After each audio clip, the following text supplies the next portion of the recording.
This week, I pay a visit to a brand new RV-12 aircraft that I might play a small part in getting into the air in the next few weeks.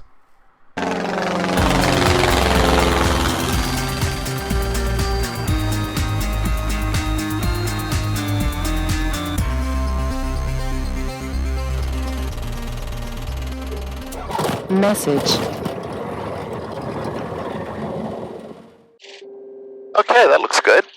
Started the engine. It's March 12th today, Saturday. And I'm going to start a short video series, which hopefully people will find interesting. I know I will. And I'll explain a bit more of it when I take off and head south towards Doylestown Airport. Skyminder traffic light support taking the active 25, departing the area to the northeast. Skyminder.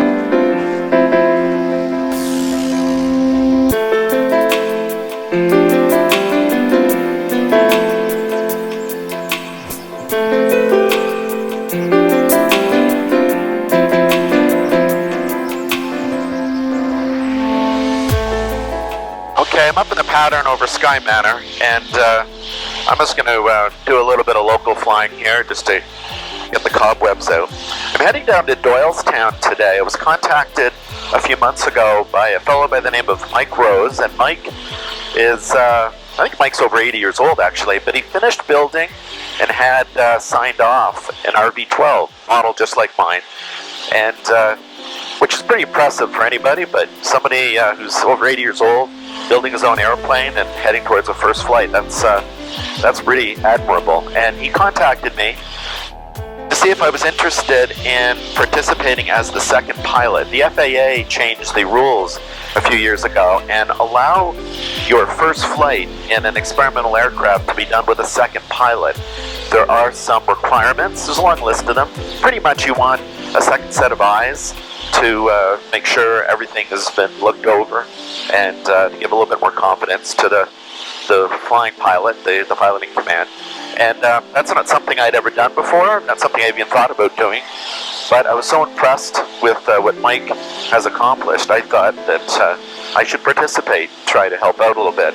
So I'm flying down to Doylestown today for the first time to see his aircraft. I've not even seen it.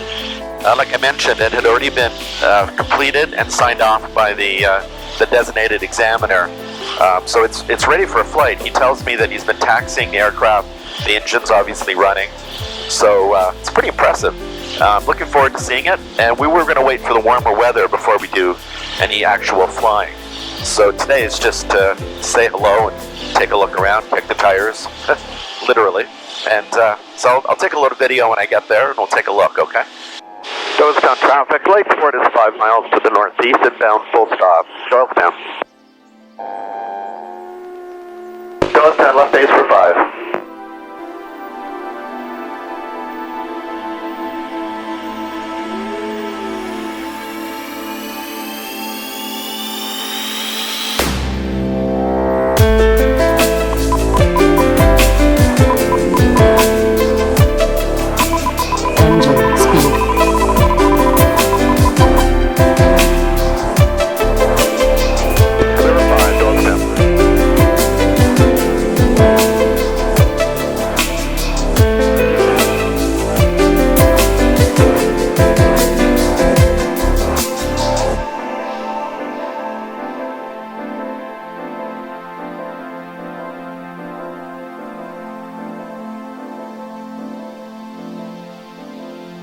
Well, I had very basic objectives for this first visit. First, I wanted to reacquaint myself with Mike, and I wanted, obviously, to have a good once-over on the aircraft. This was not an inspection, so I wasn't taking the time to go through every little detail on the aircraft. I kind of wanted an overall impression about the quality of the build and kind of what I was getting myself into. And I can confidently say that overall I was really impressed with what I saw.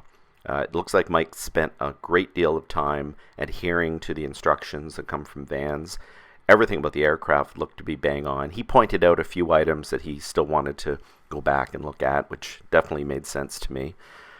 But while I only spent about an hour chatting with Mike and wandering around the hangar with him, I really had a lot of confidence coming out of this first visit.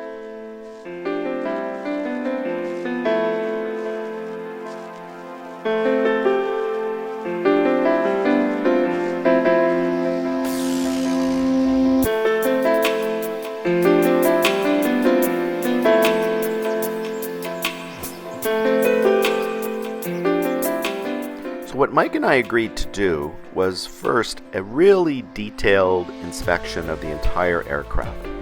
So he was going to go ahead and remove the panels and remove the cowl, and I was going to return in a few weeks' time when the weather is anticipated to be warmer here in the Northeast. I have some tools that can help with balancing his carbs that he needs to do. We'll look at other configuration items. We're going to go through with a fine-tooth comb everything on that aircraft to make sure that we're both 100% confident that there are no loose ends. It looks to be in great shape, but as I mentioned, I did not do an inspection at all on this first visit.